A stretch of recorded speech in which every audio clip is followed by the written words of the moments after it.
Hello friends, welcome to AVT Samayal. இன்றைக்கி நம்ம பொங்கல் எப்படி செய்கிறதுன்னு பார்க்கலாம்.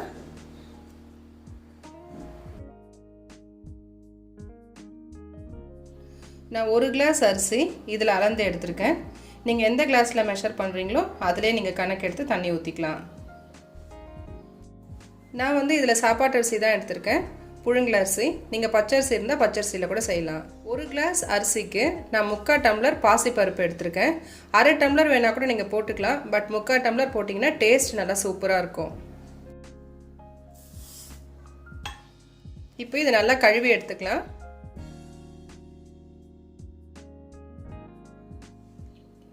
இப்போது நம்ம 1 கிளாஸ்க்கு வந்து 2.5 கிளாஸ் தண்ணி அளந்து ஊற்றிக்கலாம். 1 டம்ளர் அரிசி 3/4 டம்ளர் பருப்பு போட்டிருக்கேன். ஆனால் நம்ம 2 கிளாஸாக கனெக்ட் பண்ணிவிட்டு 1 கிளாஸுக்கு 2.5 கனெக்ட் பண்ணி ஊற்றலாம்.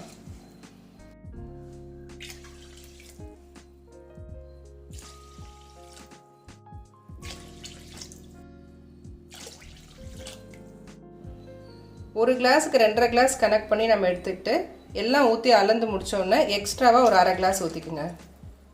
ஏன்னா நமக்கு வந்து பொங்கல் கொஞ்சம் நல்லா குழைவாக இருந்தால் தான் நல்லாயிருக்கும். அதனால தான் இப்போ அந்த 1/2 கிளாஸ் தண்ணி நம்ம சேர்த்துருக்கோம். தேவைக்கு உப்பு, 1/4 ஸ்பூன் மஞ்சள்தூள்,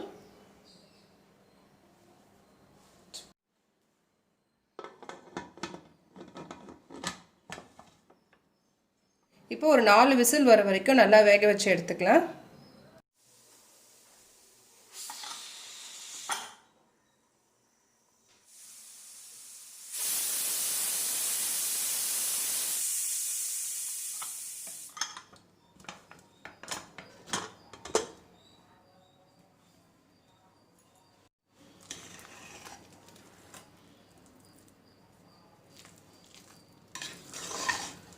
இப்போ நம்ம ஊற்றிருக்க அளவு தண்ணி பார்த்திங்கன்னா கரெக்டாக இருக்குது. ஒருவேளை இன்னும் உங்களுக்கு கொஞ்சம் தண்ணியாக வேணும்னு நினச்சிங்கன்னா தண்ணியை சூடு பண்ணிவிட்டு இப்போ இந்த ஸ்டேஜில் கொஞ்சம் கொஞ்சமாக ஊற்றி கலரி எடுத்துக்கோங்க.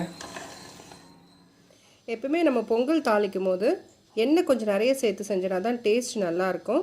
இதில் வந்து நான் 8லேருந்து 9 ஸ்பூன் எண்ணெய் சேர்த்துக்கிறேன்.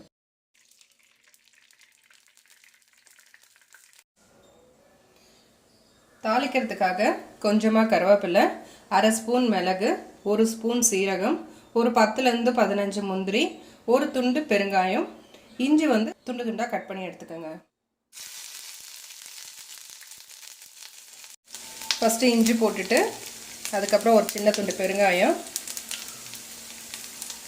கருவேப்பிலை,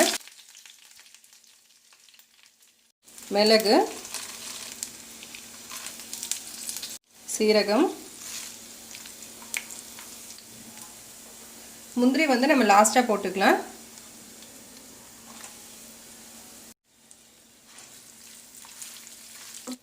பொங்கலுக்கு எப்பவுமே நெய் நல்லா சேர்த்திங்கன்னா டேஸ்ட்டு சூப்பராக இருக்கும்.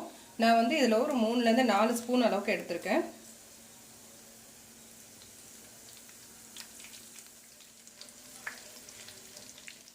நம்ம தாளித்து வச்சுருக்க மிளகு, சீரகம், முந்திரியெல்லாம் இதில் போட்டு நல்லா கலந்து விட்டுக்கலாம்.